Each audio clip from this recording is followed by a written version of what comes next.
Did you know the world's largest stateless nation may now be at the center of the Iran US conflict?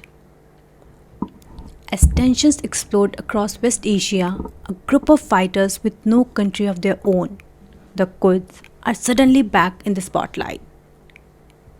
But who are they? And why are global powers relying on them again? Let's break it down. After the United States attacked an Iranian ship off the coast of Sri Lanka, killing more than 87 people, tensions between Washington and Tehran have skyrocketed. But the story doesn't end there. Iran has now claimed that it targeted separatist groups trying to enter its western borders, the borders it shares with Iraq and Turkey. And according to Iranian officials, these groups are linked to Kurdish militias. So the big question is, who exactly are the Kurds? And why are they suddenly at the center of this conflict? Let me explain. The Kurds are actually the world's largest stateless ethnic group. Their population is estimated to be between 25 to 35 million. But here's the catch. They don't have their own country. Instead, Kurdish communities are spread across several nations: Turkey, Iraq, Syria, Iran, and even parts of Armenia. Despite living in different countries, one thing that binds them together is their language and culture. The Kurdish language has several dialects, but it remains a strong symbol of their shared identity. Historically, Kurdish nationalists claim their roots go back more than 2500 years. Over time, most Kurdish tribes adopted Islam, and today the majority are Sunni Muslims, though other beliefs like Sufism are also practiced. The Kurds also have a long reputation as fearless fighters.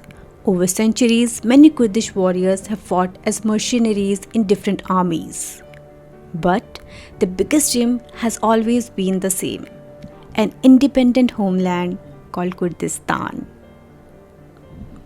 After World War I, Kurdish leaders tried to create their own country during peace negotiations in Europe. But the borders proposed for Kurdistan were never fully accepted. As a result, the Kurds remained divided among several countries. Since then, many Kurdish groups have repeatedly tried to establish autonomy or independence. These attempts were often met with harsh crackdowns. In Turkey, Kurdish language and culture were restricted for years. In Iraq, Saddam Hussein's regime even used chemical weapons against Kurdish populations.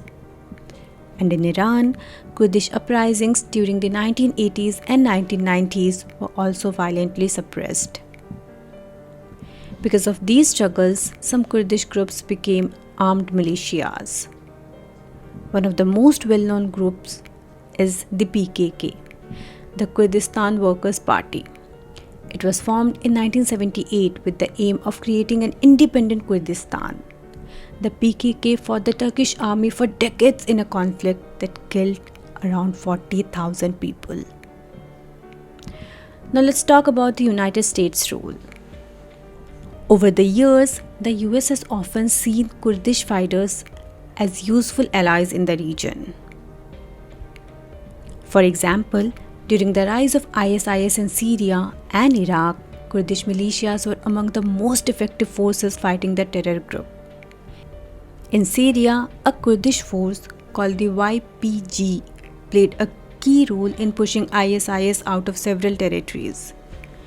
Because of that, the US provided them with military support and training.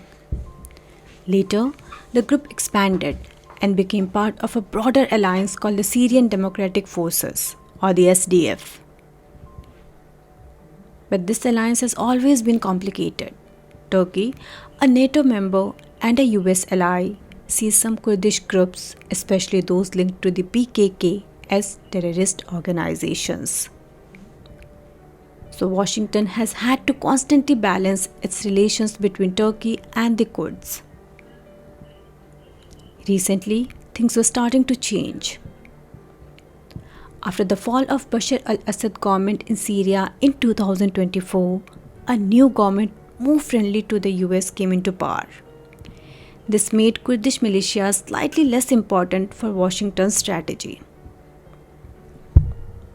But now, with tensions between the US and Iran rising again, Kurdish groups may once again become strategically important. If reports are to be believed, US officials and Kurdish leaders have recently discussed the possibility of supporting Iranian Kurdish groups. Officially, Washington says it is not arming the Kurds right now. But reports suggest that intelligence agencies like the CIA and Mossad may still be backing them in different ways. Why? Because Kurdish fighters provide something extremely valuable in this region, an on-ground force that can challenge Iran's influence. So as the Middle East conflict continues to spread, the Kurds could once again find themselves playing a crucial role in the geopolitical chess game between Iran, the United States, and other regional powers. And that is why understanding the Kurds is key to understanding what might happen next in the Middle East. Thanks for watching.